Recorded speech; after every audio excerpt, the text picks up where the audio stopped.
হাসিনা সরকারের বিশ্বস্ত সাবেক ধর্মমন্ত্রী ফরিদুল হক খান দুলাল ভোট কারচুপির মাধ্যমে জামালপুরের ইসলামপুর আসনে হয়েছেন 4 বার সংসদ সদস্য। এর আগে বিএনপি, জামায়াত, জাতীয় পার্টি সব দলের সাথেই ছিল তার পথ চলা। তবে আওয়ামী লীগে যোগদান করেছেন 1998 সালে। যোগদান করে 2008 সালে এমপি বনে যান। এরপরে পেয়ে যান ধর্ম প্রতিমন্ত্রীর দায়িত্ব। এমপি হওয়ার আগে ছিল না কিছুই, সামান্য পাট ব্যবসা করেই সাদামাটা জীবনযাপন করতেন। ছিল 29 লাখ টাকা ঋণ। এমপি হওয়ার পরেই আর পেছন ফিরে তাকাতে হয়নি সাবেক এই ধর্মমন্ত্রীকে। ফরিদুল হক খান দুলালের ভাই মাসুম খানের নেতৃত্বে এলাকায় গড়ে তোলেন ত্রাসের রাজত্ব। আওয়ামী লীগের নেতাকর্মীদের বাদ দিয়ে গড়ে তোলেন দুলাল বাহিনী। শেখ হাসিনার অন্যান্য মন্ত্রী এমপিদের মতো তিনিও নানা অপরাধ ও গুম খুনের সাথে নিজেকে জড়িয়েছিলেন। সাবেক এই ধর্মমন্ত্রীর ইসলামপুরে রয়েছে 4 তলা বিশিষ্ট একটা বিশাল বাণিজ্যিক ভবন। ঢাকাতেও আছে বেশ কয়েকটি ফ্ল্যাট। অস্ট্রেলিয়া ও কানাডাতেও আছে নামে বেনামে জায়গা, জমি ও বাড়ি। চলেন কোটি টাকা দামের গাড়িতেও। অনুসন্ধানে জানা যায় ফরিদুল হক খান তার এলাকার টিয়ার কাবিখা পুরোটা নিয়ন্ত্রণ করে কাজ না করেই দিনের পর দিন টাকা হাতিয়ে নিয়েছেন। সুনির্দিষ্ট কিছু শিক্ষা প্রতিষ্ঠানে নামমাত্র অনুদান দিয়ে বাকি টাকা নিজের করে নিয়েছেন। ফরিদুল হক খানের সব অপকর্মের প্রধান হাতিয়ার ছিল তার ভাই মাসুম খান ও তার দুলাল বাহিনীর লোকজন। দেওয়ানগঞ্জ, ফুটানি বাজার থেকে উলিয়া বাজার পর্যন্ত যমুনা নদীর বামতির রক্ষা বাঁধের সব কাজ তার পছন্দের ঠিকাদারের নামে নিয়ে হাতিয়ে নেন শত শত কোটি টাকা।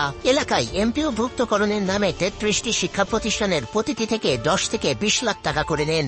এছাড়াও চাকরির নিয়োগ ও বদলির রমরমা বাণিজ্যে তিনি নিজেকে রেখেছিলেন শীর্ষে। 40 দিনের কর্মসূচিতে কোনো কাজ না করেই উপজেলা ত্রাণ ও পুনর্বাসন কর্মকর্তার মাধ্যমে 15 বছরে হাতিয়ে নেন 80 কোটি টাকা।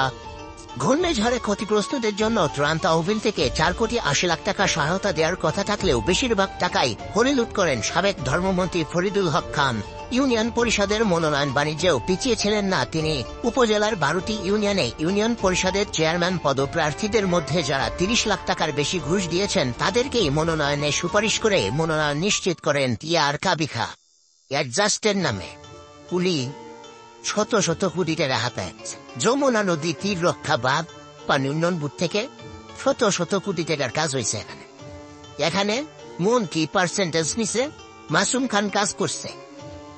এখানে শত শত কোটি টাকা হরিলুট করছে। ইসলামপুরে শেখ রাসেল স্টেডিয়ামের ভূমি অধিগ্রহণ করার আগেই সমস্ত জমি তার ভাইয়ের নামে লিখে নেন। পরে বেশি দামে সরকারের নিকট অধিগ্রহণের নামে 50 কোটি টাকা হাতিয়ে নেন। সরকারি ব্যবস্থাপনায় হজ বাণিজ্যেও পিছিয়ে ছিলেন না তিনি। হজ সিন্ডিকেটের সাথেও নিজেকে করেছিলেন সম্পৃক্ত। হজের সময় কোটি কোটি টাকা পাচার করেন বিদেশে। হজে যেতে হলে 7 লক্ষ টাকা জমা দিতে হচ্ছে। এটা আমাদের বাংলাদেশের মানুষের জন্য একটা দুর্ভাগ্য যে এই ফরিদুল হক খান দুলালের মতো একজন ধর্মমন্ত্রী এই বাংলা ইসলামপুর সহ বাংলাদেশের সমস্ত লোককে একটা জিম্মি করে এই পবিত্র হজ করাটাও তিনি এই দুর্নীতির বাইরে রাখতে পারেননি।